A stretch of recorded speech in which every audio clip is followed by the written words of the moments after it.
Hello, hello. I am late as hell tonight with the Beyond the Gates video, but I had two other things I had to record, so just getting this out when I can get it out. It's going to be a busy summer on the channel, so I'm just going to have to get things out when I can. But today was a very good episode of Beyond the Gates. And so, since I am short on time, I just want to talk about some of the biggest highlights for me. The biggest highlight, of course, was we got to have Shanice versus Leslie round two. I love every time they give Shanice a bigger presence on the show as a character. And of course, spicing it up with Leslie is always a good thing, too.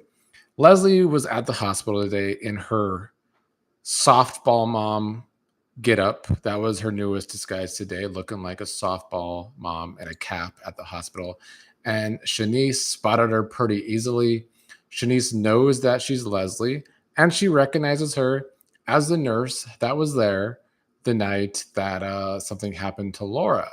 My biggest question with the whole storyline, though, is like, if Shanice is the big witness, why is nobody talking to Shanice? We have Kat and Jacob always running around trying to figure this out. Kat, especially, is starting to get redundant now. I didn't love those are my least favorite scenes today. Were Kat and Jacob, because it's kind of just been the same thing.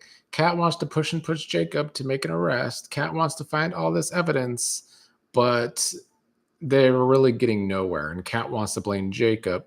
And she's kind of right. Maybe Jacob does need his old partner Malone back. Maybe Malone would know to question the biggest witness, whose name is Shanice.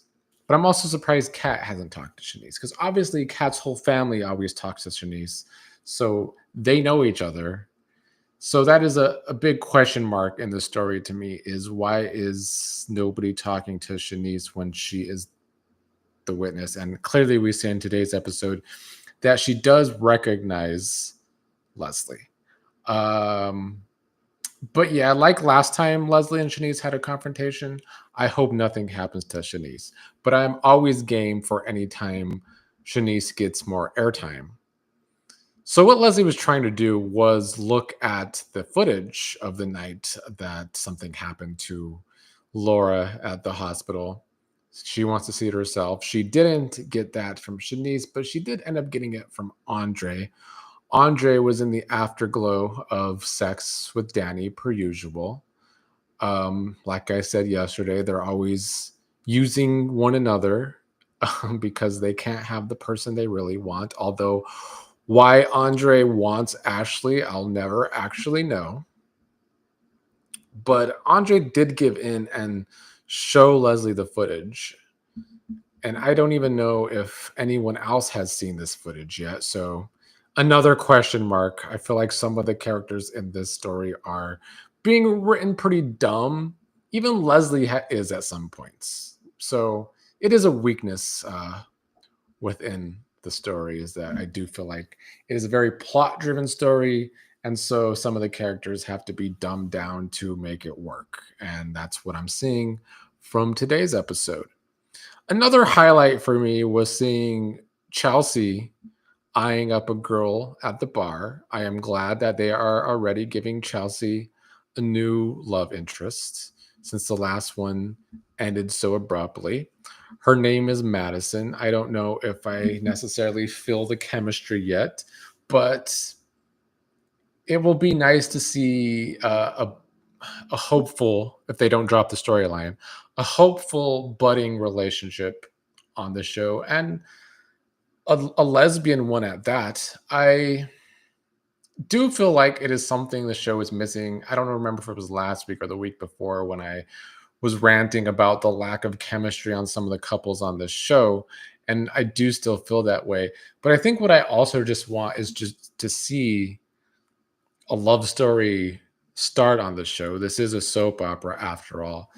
Maybe Chelsea and Madison can be that, but I don't know. I gotta still see more chemistry there, I guess. Um Bill's health issues, it's just not my favorite thing happening on the show.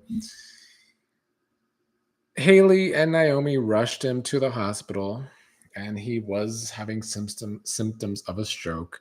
Doug tried to get him to stay. I was a little questioning why Doug was the one doing that. Isn't Doug a surgeon? I guess they needed a more important doctor on staff than Doug. But Bill wasn't listening to Doug. He was being stubborn. Of course, Naomi couldn't get through to Chelsea because she was too busy flirting it up. And I don't think Chelsea's on the best of terms with Bill right now. Anyway, although maybe that would make her be on better terms with Bill, which is why I was saying yesterday maybe Bill was just faking some of this so he could get better relations with his daughters. But I don't think that's the case. So Naomi couldn't get a hold of Chelsea, but she did get a hold of Dani. And of course, Dani comes over. And Bill was his usual asshole self at first with Dani. But it seemed like by the end of the episode, he was very grateful for Dani being concerned about him and showing up at the hospital. And Hayley didn't like that, of course. Hayley was feeling some sort of jealousy. And it was nice to see that from Hayley. I don't know. I guess it's kind of mean to say it's nice to see Hayley be jealous, but it was. And it is something that also still makes me question if Hayley is actually pregnant or not. There is that possibility that she is faking this whole thing and Dani is right. And if that is the case, I do wonder what that will actually mean for Bill and Hayley's relationship and if that will move Dani and Bill's toxic relationship into a better place, but I don't know. But overall, I don't love the Bill health story because I like Bill as like this big force on the show that is supposed to be kind of cutthroat. So I hope these health issues go away quickly. The Anita side of things, I was a little more disappointed in after yesterday's revelation. Vernon finding out about the suicide from the fourth Articulates member was kind of just, I guess it's to be expected. Of course, Vernon's going to stand by Anita's side and try and placate her that she had nothing to really do with this. I don't know if they want Anita's guilt to make us feel something for Anita, to make us feel sorry for her. Like it's too quick to redeem Anita, who the show's very fresh, and they've written her as this cold bitch that wants to just keep her image. So I just feel like it's too quick to try and redeem her. So I don't know if that's what the show wants from us, but it ain't working on me. I'm still Team Sharon. I agree with Sharon telling Tracy that she wants to rebuild her career on the back of Anita. Let's do the concert. Let's do the tour so that the audience can once again realize that they loved my voice. And I hope that the audience does love Sharon's voice. I think all in all, and I said this a couple episodes ago, that I just want Sharon to stick around. Anita needs that thorn in her side, and I do think Sharon is the character to do that because I really like the character. She is already growing on my list of characters that I like. It's going to be hard to top Eva and Leslie for me anytime soon, even though they are dumbing down Leslie for her story.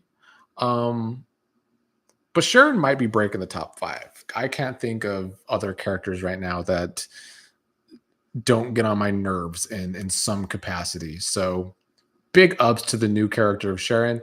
And I do hope that we see this Dante character as well.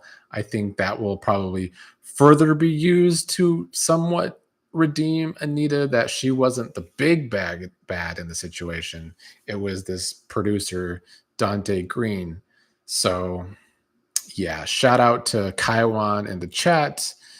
You said that you think Andre is trying to trick Leslie into confessing. Maybe. I don't know. I still think it was kind of dumb of Andre to show her the footage if it's not even like real evidence yet. But It is whatever. Kaiwan also said that you think Leslie's mom is one of the four in their group. I can see that. I have seen speculation that Sharon could be Leslie's mother, and that would be quite a forceful duo if that is the case. I don't know if that's the route they will go down, but it would keep Sharon around on canvas, so I would be all for it. All right, that was my late video tonight on Beyond the Gates. I will be back tomorrow, hopefully not as late, but I was first not going to record a video today and just record on both episodes tomorrow, but today's episode was a little too good to not talk about a little bit. Anytime Shanice is in a entertaining role, I think it's going to be a good episode. Shanice is also in my top 5, I think, with Sharon. My top 5 favorite characters. Let's see. Eva, Leslie, Shanice. I'm going to put Sharon in there now. And the 5th one might be Bill. I'm going to be honest. It might be Bill, the only male character breaking the top 5 so far. I really do like Doug, though. And I do hope that he can actually become a contract role. He gets a lot of airtime for someone that's on recurring. And I'm still low-key hoping we get more follow-up on that Doug and Dani having a drink together, because I think that would make Doug's character even more appealing if something happens with he and Dani.